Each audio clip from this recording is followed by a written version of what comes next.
আমরা পৌঁছে গেছি।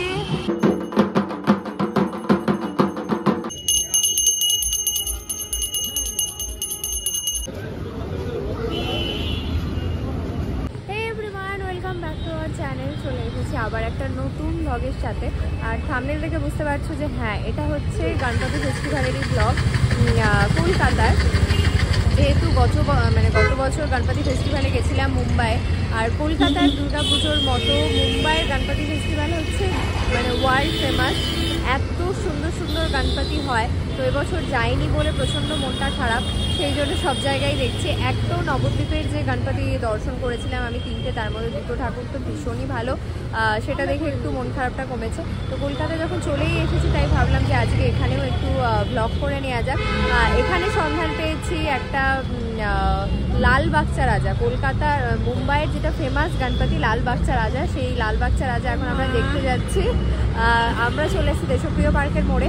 লাল বাগচা রাজার রেপ্লিকা একদম অলমোস্ট, বাট কতটা কি করেছে সেটা ওখানে গিয়ে দেখছি। এখানে দাঁড়িয়ে আছি আমরা এখন দেশপ্রিয় পার্কের মোড়ে। এখান থেকে যাব ল্যান্সডাউন মার্কেট। আমরা আগে যে পিজিতে থাকতাম তার একদম কাছে, তো আমাদের এখান থেকে অটো করে যেতে হবে। আমি আগে চলেছি, ভিডিও চলেছে, এবার আমরা অটো করে চলে যাবো। এখানে আমরা পৌঁছে গেছি ল্যান্সডাউন মার্কেট। এটা ল্যান্সডাউন মার্কেট এরিয়ায়, দুই এরিয়া জুড়ে দুই দিকে মার্কেট। সোজা দেখো প্যান্ডেল যেখানে দেখা যাচ্ছে সেখানে হচ্ছে পুজোটা, আর সামনে লাইটিং করেছে। চলো ভেতরে যাই।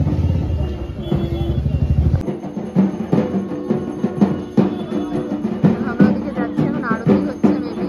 সামনে আরেকটা আছে, এখানে যেতেই ছোট।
দেখে নিলাম, বেশ ভালো লেগেছে আমার।